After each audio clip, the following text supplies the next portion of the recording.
ग्रंथ उठा के देख लो, बिन गुरु मिले ना ज्ञान ग्रंथ उठा के देख लो, माया के जाल से छूट ही नहीं सकते। माया का ये जाल है, इससे हम छूट ही नहीं सकते बिना गुरु के। गुरु चाहिए ही चाहिए इससे छूटने के लिए, निकलने के लिए। क्योंकि गुरु जो है हमको विधि बताता है, विधि बताता है वो कि कैसे निकलना है। विधि मतलब गुरु का विचार, गुरु की मति।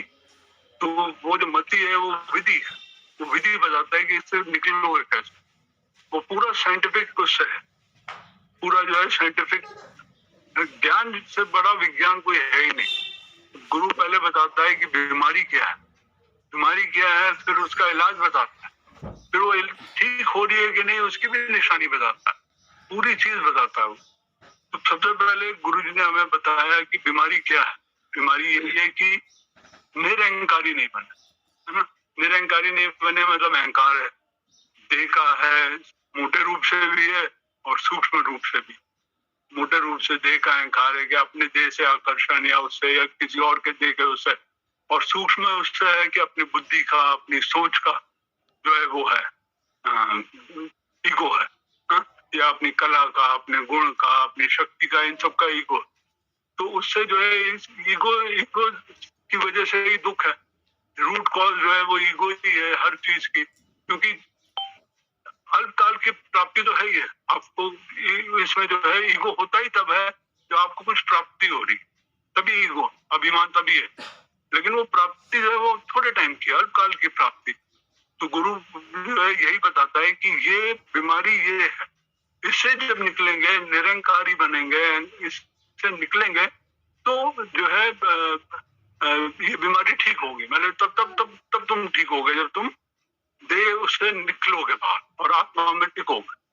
उसकी विधि बताता है गुरु, उसकी विधि है निराकारी स्थिति। निरंकारी अगर बनना है तो उसका फाउंडेशन, निरंकारी बनने का फाउंडेशन ही है निराकारी स्थिति, निराकार स्थिति। और इसकी प्रैक्टिस जो है, इसकी प्रैक्टिस जो है हमारे बड़ों ने करी है, गुरु जी ने खुद ने करी, हमारे बड़ों ने करी। मैंने देखा है, नानी को मैंने देखा है प्रैक्टिस ऐसे करते हुए, जाते हुए सत्संग में जा रहे हैं। गुरु जी ने एक उसमें कैसेट में भी बोला कि जो है किसी ने जाके बताया कि ये आंख बंद करके चलती है, ये रास्ते में ऐसे ऐसे करके चलती है। गुरु जी ने कहा नहीं ऐसे नहीं आंख खोल। तो ये भी मैंने खुद ने देखा है कि ऐसी प्रैक्टिस करी है कि जो है आत्मा, मैं आत्मा, ये सामने वाला आत्मा, आत्मा ऐसे बोल के प्रैक्टिस करी हुई है। और सबने करी है, जो बड़े हैं हमारे, हम सबने करी है ये प्रैक्टिस, इस तरह की प्रैक्टिस।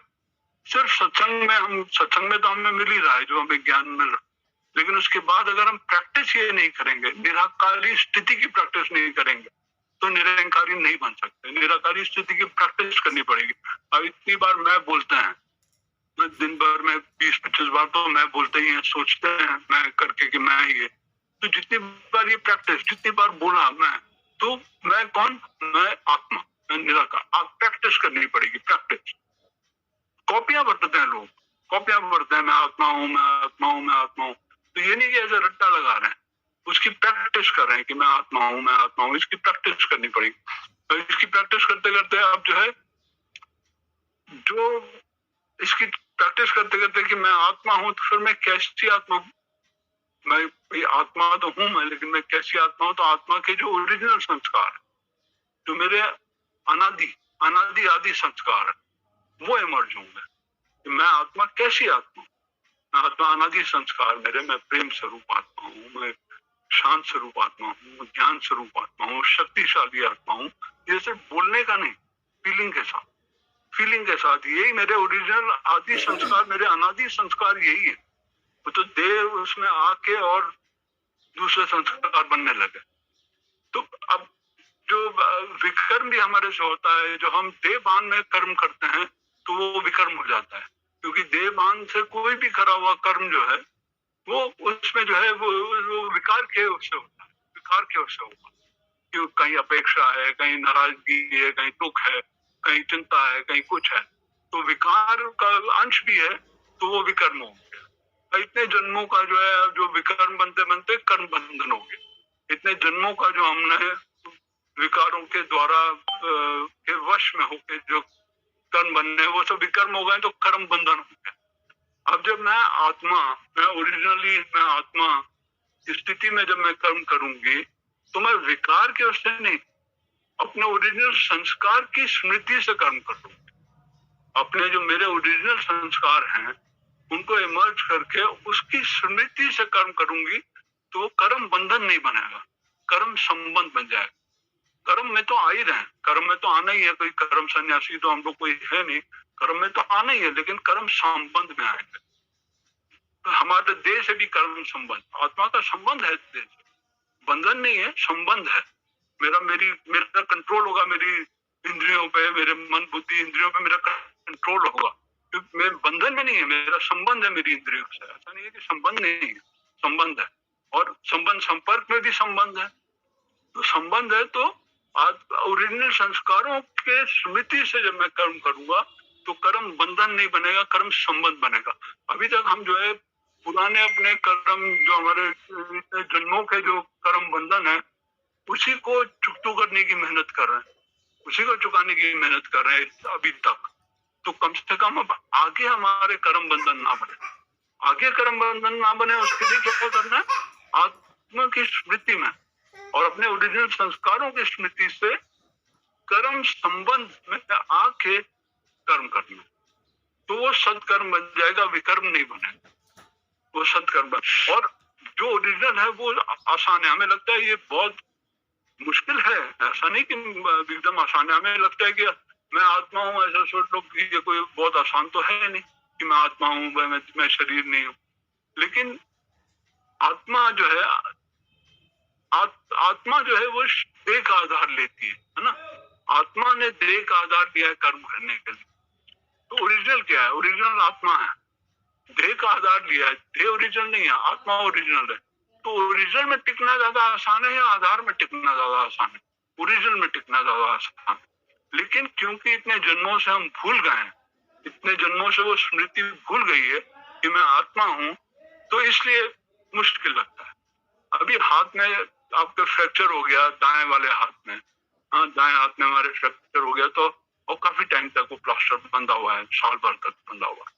अब हम बाएं हाथ से काम करते हैं क्योंकि दाएं में तो बंधा हुआ है प्लास्टर, बाएं से अब काम तो मुझे करना ही है, खाना खाना है, कुछ करना है, लिखना है, पढ़ना है, कुछ भी करना है, लिखना है, करने का काम जो भी है, तो मैं बाएं हाथ से काम करने पड़ता है।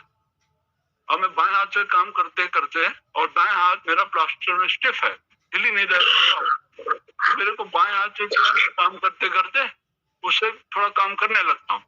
और उसके बाद साल भर के बाद जब ये वाला प्लास्टर खुलता है तो क्या होगा? मैं बाएं से ही काम करूंगा, क्योंकि मेरे को ये है कि दायां मैंने किया नहीं है, तो दायां ऑलरेडी स्टिफ है, और बाएं से मेरे को थोड़ा करने का हो गया, मैं करता हूँ, खाना भी खाता हूँ, लिखता भी हूँ, सब काम बाएं से कुछ करने लगा। लेकिन हमें ये ज्ञान है, हमें ये ज्ञान है कि मेरा ओरिजिनल कौन सा है। मेरा ओरिजिनल जो है मेरा दायां हाथ है, बाएं का तो मैंने आधार दिया।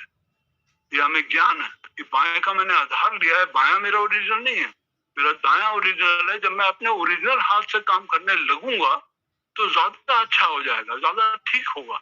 मेरा ये वाला मेरा ओरिजिनल है, ये बायां मेरा ओरिजिनल नहीं है। हमें वो ज्ञान है। तो ऐसी जब हमें ये ज्ञान है, गुरु हमें जो